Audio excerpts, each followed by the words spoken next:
শাকিব খানের বিপিএল এর দল ঢাকা ক্যাপিটালসের সাথে এখন তুলনা করা হচ্ছে শাহরুখ খানের কলকাতা নাইট রাইডার্সকে। অনেকেই শাহরুখ খানকে উপরে তুলতে গিয়ে শাকিব খানকে নিয়ে ট্রল করতেছেন আর চোখে আঙ্গুল দিয়ে দেখিয়ে দিচ্ছেন শাহরুখ খানের মতো দল সাজানো সম্ভব না। শাকিব খান বিপিএলে কিছুই করতে পারবেন না। ঘটনাটা কি আসলেই এত সহজ? শাহরুখ খান কি একদিনে তার দল কলকাতা নাইট রাইডার্সকে বর্তমান যে সাফল্যের চূড়ায় রয়েছে সেই সাফল্যে নিয়ে এসেছেন, নাকি কলকাতা নাইট রাইডার্সকে সাফল্য পেতে তাদেরকেও অনেক কাঠখড় পোড়াতে হয়েছে? শুধু কি শাকিব খান বিপিএলে ব্যর্থ হয়েছেন, শাহরুখ খানকে আইপিএলে কখনো ব্যর্থ হন নাই? আপনাদের কি মনে হয় শাহরুখ খান ব্যর্থ হয় নাই? তাহলে আপনি ভুল জানেন। চলেন আপনাদেরকে আজকে এমন এক পরিসংখ্যান দেখাবো যে পরিসংখ্যান দেখে মনে হবে শাকিব খানের আসলে ঢাকা ক্যাপিটালস ভালোই করতেছে, কলকাতা নাইট রাইডার্সের তুলনায় ভালোই করতেছে। আমি জাস্ট শাহরুখ খানের কলকাতা নাইট রাইডার্সের প্রথম 4 আসরের একটু পরিসংখ্যান দেখাবো। ইন্ডিয়ান প্রিমিয়ার লিগ আইপিএল 2008 সালে শুরু হয়। আমার এখানে ইয়াটা দেখতে পাচ্ছেন, একটি নিউজ কার্ড দেখতে পাচ্ছেন। 2008 সালে কলকাতা নাইট রাইডার্সের অবস্থান ছিল পজিশন টুর্নামেন্ট শেষে 6 নম্বর পজিশনে ছিল। 2009 সালে টুর্নামেন্ট শেষে পজিশন ছিল 8 নম্বরে। 2010 সালে টুর্নামেন্ট শেষে পজিশন ছিল 6 নম্বরে এবং 2011 সালে টুর্নামেন্ট শেষে তাদের পজিশন ছিল 4 নম্বরে।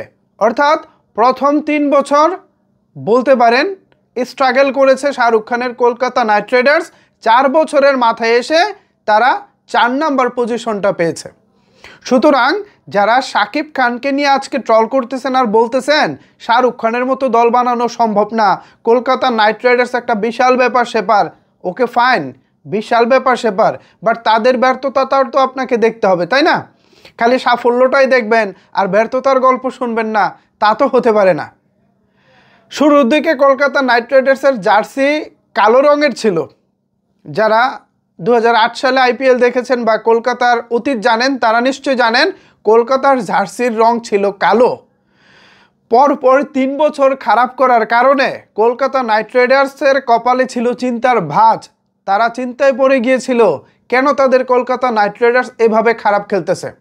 অনেক গবেষণা করে তারা চিন্তা ভাবনা করেছে কালো রংটা তাদের জন্য অপহায়া। এ কারণে তারা কালো রং চেঞ্জ করে এই মুহূর্তে তারা নেভি ব্লু কালারটা চুজ করেছে। বর্তমানে কলকাতা নাইট রাইডার্স কিন্তু নেভি ব্লু কালারে তারা জার্সি বানায়। তো শাকিব খানের দল প্রথমবারের মতো বিপিএলে জয়েন করেছে। অনেক ভুলভ্রান্তি থাকবে, এখান থেকে তারা শিক্ষা নেবে।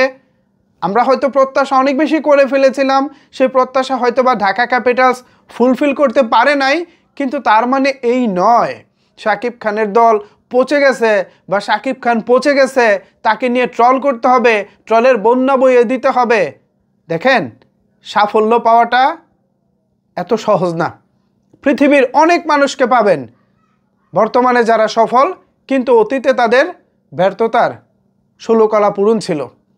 সো শাকিব খানের ঢাকা ক্যাপিটালস আগামীতে ভালো করবে এবং একসময় কলকাতা নাইট রাইডার্সের মতো নাম করবে, সেই প্রত্যাশায় আজকের এই ভিডিও শেষ করতেছি। ভিউয়ার্স, এ বিষয়ে যদি আপনাদের কোনো কিছু বলার থাকে তাহলে অবশ্যই সেটি নিচের কমেন্টস বক্সে জানাতে পারেন।